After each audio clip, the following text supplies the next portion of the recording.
Welcome back after the break. आप देख रहे हैं आज पाकिस्तान। बात करते हैं जरा कॉपीराइट इश्यूज की। एक आर्टिस्ट बहुत मेहनत से कोई भी धुन, कोई भी गाना, कोई भी आर्ट पीस तरतीब देता है और अगर उसको ड्यू क्रेडिट ना लिया जाए बल्कि उसकी उस एफर्ट को चुरा लिया जाए तो यकीनन ये तकलीफ बहुत ज्यादा होती है। दुनिया भर में कवानीन हैं, कॉपीराइट्स हैं जो आपको प्रोटेक्शन देते हैं, लेकिन कभी कभार बड़ी इंडस्ट्रीज इसको बुरी तरह से वायलेट करती हैं। हाल ही में हमने देखा कि पाकिस्तानी आर्टिस्ट अबरारुल हक साहब का बहुत ही मशहूर गाना नच मजाजन को बॉलीवुड के एक प्रोडक्शन हाउस ने बगैर उनको क्रेडिट लिए उसको अपनी मूवी में शामिल किया। इसमें क्या बना, because anybody who's in Pakistan can immediately recognise it, लेकिन उसकी भरपूर प्रमोशंस हुई भी।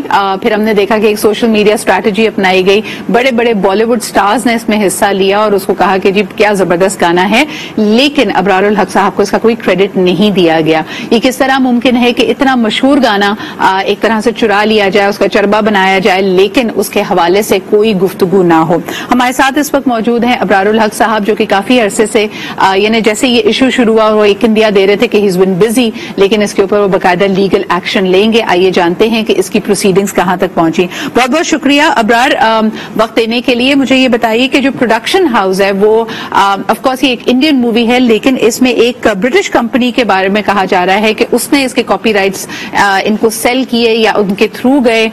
जरा बताइएगा कि ये मामला कहां तक पहुंचा है, आपने क्या लीगल एक्शन लिया है?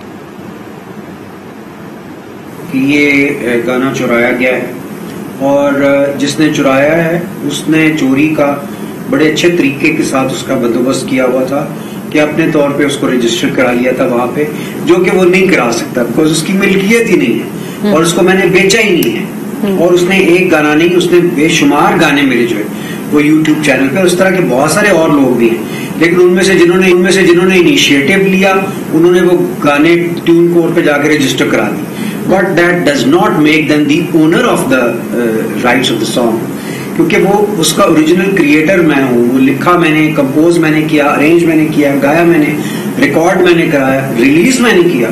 तो वो कौन होते हैं कि किसी का गाना जो है वो रजिस्टर करा के उसको आप उससे बेनिफिट्स लेना शुरू कर दें।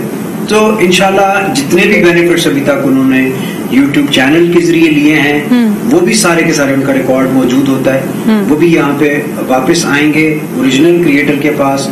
और जो इन्फ्रिंजमेंट उसकी हुई है ये असल में लोग परसू नहीं करते, और वो इसलिए नहीं करते कि लिटिगेशन इन यूके और in other countries are very very expensive. So अगर हम इनिशिएटिव करें, हमारे बेशुमार आर्टिस्ट के साथ यही हुआ है।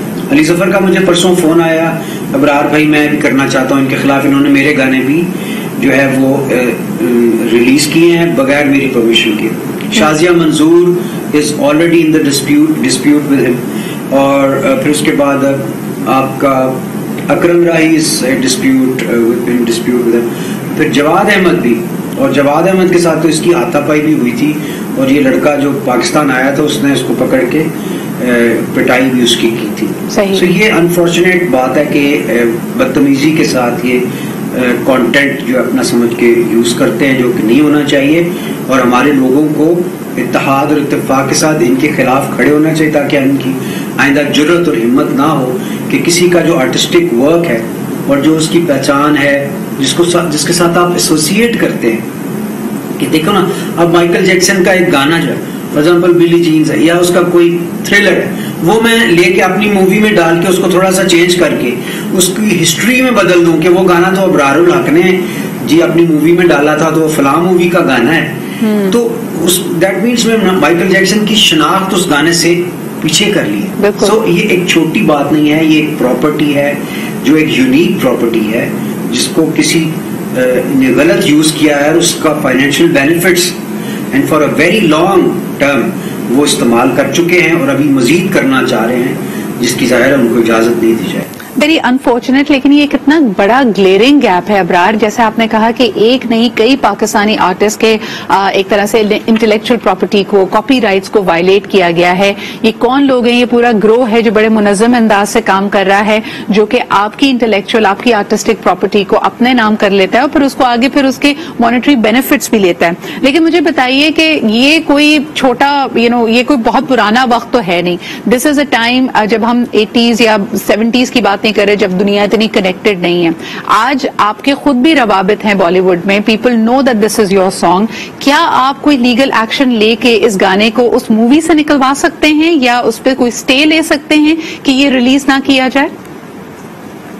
जी, मैं international federation for red cross and red crescent movement की जनरल असेंबली होती है जेनीवा में, तो मैं पाकिस्तान को रिप्रेजेंट कर रहा था उसमें, और मैं पाकिस्तान में मौजूद नहीं था, बिजी भी रहा, इसलिए मुझे लीगल नोटिस सर्व करने में थोड़ी सी ताखीर हुई। और चूंकि पेमेंट्स होती हैं आपको अपने फॉरेन लॉयर्स को करनी होती है, लॉयर्स की स्ट्रैटेजी भी यही थी कि एक दफा मूवी आप रिलीज होने दें, that doesn't make any difference, हम उसके बाद कोर्ट में जाएंगे। सो अब लीगल नोटिस के जवाब का हमें इंतजार है, अगर नहीं आएगा तो फिर जाहिर है कि हम अगले स्टेप पे जाएंगे और डैमेजेस की तरफ हम क्लेम करेंगे। पहले कर लेते तो हम उसको रुकवा भी सकते थे, मगर टू बी ऑनेस्ट ये जो नए तरीका कार हैं लॉयर्स के पास पैसे यहाँ से भिजवाने के, उनको इंगेज करने के, उसमें खासा एक लंबा प्रोसीजर होता है और उसको जाहिर है बैंकिंग चैनल्स के। अच्छा, मुझे ये बताइए कि ये तो आपने कहा कि यकीनन ये प्रोसेस बहुत लंबा है और दूसरी तरफ से भी लोग अपने आप को शायद सेव करने की कोशिश करेंगे। ये बात भी आ रही है कि करण जौहर ने अपने क्रेडिट्स में आपका नाम शामिल कर लिया और एक तरह से इस मामले को पीसफुली, एमिकेबली एक तरह से मीडिएट करने की कोशिश की। क्या कोई राब्ता किया गया आपसे या सिर्फ और सिर्फ आपको क्रेडिट दे दिया है? इस हवाले से भी बताइएगा हमें ऊपर। जी, क्रेडिट देना तो काफी नहीं है। अब मैं किसी की एक कीमती घड़ी चुरा लूं और फिर मैं कहूं कि मैं आपको क्रेडिट देना चाहता हूं, आपकी घड़ी बड़ी जबरदस्त थी और बड़ा अच्छा लग रहा है, बड़ी तारीफ हो रही है, सब लोग कह रहे हैं कि बड़ी कमाल घड़ी, तो जाहिर है कि आप तो पहले तो आपको वो घड़ी चोरी नहीं करनी चाहिए थी। बिल्कुल। और अगर आपने कर ली है तो डेफिनेटली आपको वो वापस करनी चाहिए। तो बात सिर्फ क्रेडिट देने की हरगिज नहीं है, पहले तो वो क्रेडिट भी नहीं देते थे। तो ये जो बॉसी एटीट्यूड है ना, आई हेट दैट। एब्सोल्युटली। तो एक बड़ी वजह उसकी ये भी है कि मैं इनके खिलाफ अदालत में गया हूँ, दैट इज माई राइट, कि बगैर पूछे जब भी दिल चाहा अपना माल, पराया माल जो है वो उसको अपना समझ के तो खाना शुरू, इसकी आइंदा बिल्कुल इंशाल्लाह इजाजत नहीं दी जाएगी। And this is almost on the lines of bullying, यानी आप अपनी प्रोडक्शन कंपनी या अपनी इंडस्ट्री के बड़े होने का, उसकी फार रीचिंग होने का फायदा लें। और बिल्कुल आपने सही कहा कि this is almost like hijacking history of a song of